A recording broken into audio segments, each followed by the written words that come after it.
Ang lakas ng alon, feel mo na parang sa dagat ka talaga. Summer na summer, besh, kahit mainit, go pa rin. For today's video, samahan nyo akong kulayan ang matagal nang nakadrawing na Mimi. At dahil birthday nga ng pamangkin ni Mr. 7th birthday ni Ruffy Boy, happy birthday Ruffy! Dito nila naisipang i-celebrate sa swimming pool. And ayan yung mga dala nilang baon, syempre si lola nyo makikikain dyan mga auntie ko. Pwede kayong magdala ng kahit anong food dito, kahit nga dito na kayo magluto, kere lang eh. Ang first kong sinurvey mga aunties ang place. Gusto ko muna siyang makita by overlooking. Ganito nga pala kaganda at super lawak ng resort na to. In fairness mga auntie, wala masyadong tao dahil weekdays kami nagpunta. And by the way, pwede nga pala kayong kumuha ng kwarto dito. Like dito sa pinuntahan ko, ito yung tinungtungan ko. Mga kwarto po to na available mga moms. And kumuha nga pala ang kapatid ni Mr. dito dahil kung kagaya namin kayo na may dalang mga babies, mas maganda na kumuha kayo ng kwarto. 2,500 lang po ang kwarto nila. May aircon na, may TV na.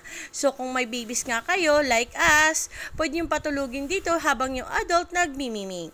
And overlooking view na rin siya, kaya napaka-refreshing po niya. So ayan po, meron siyang mga cottages, mga tables, kaya kung may party or event kayo, mga group, alam niyo yung banding-banding lang, magandang option siya kasi marami siyang available na mga tables. And baba na tayo mga momshies ko, tingnan natin yung nasa baba ng resort na to. Ayan, nag-survey pa muna yung lola bago lumusong, pero sa mga puntong to, yung panying ko, babad na siya sa tubig kahit super duper init. 43 heat index nga pala tayo today. And ayan nga siya mga momshies ko, meron na siyang nagtitinda ng mga inumin, meron na rin mga salbabida, kaya wala ka nang iisipin pa. Meron na rin po pala siyang mga ihawan mga te, kaya pwede kayo magdala ng mga lulutuin nyo. Kami kasi dito nagdala talaga kami ng kalan, char. Ayan mga auntie, eto naman yung pinagmamalaki nila or highlight talaga sa pool na to, ang kanilang wave pool. Napakalakas nga pala talaga ng alon dito te, kapag nasa gitna ka, hihilahin ka talaga sa pampang. Feeling mo talaga nasa dagat ka. Charot, ang ganda niya mga auntie, feel ko na nasa dagat ako. Sa isang kagaya ko napakahilig sa dagat, yes mga auntie, feel mo talaga siya.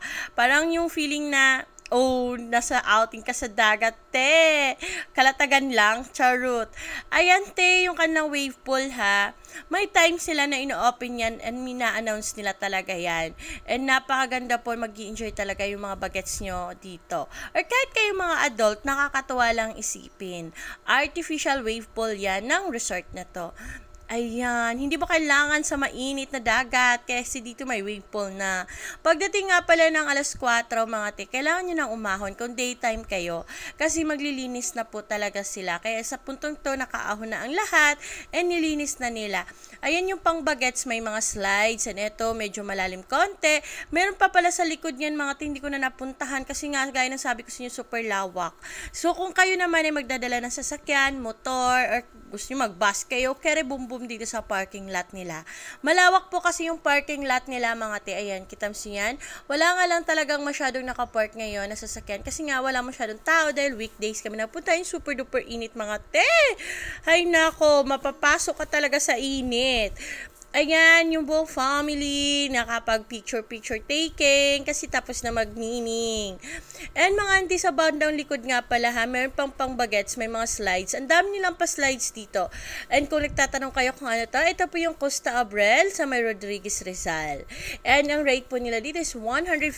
Pag daytime, 150 yung bata, 200 naman yung adult. Meron silang height na pinagbabasihan kung pasok ka na sa rate na yan. Ayun na yung rate niya mga mamshis ko, i-post nyo na lang para makita. So kung gusto niyo ma-relax at makulayan ng matagal niyo na nakaplano na outing, lalo na ngayon sa sobrang init ng panahon, ang sarap talaga magbabad sa tubig. At kung ayaw niyo naman lumayo sa Metro Manila, bumiyahe na kayo dito sa Rodriguez Rizal.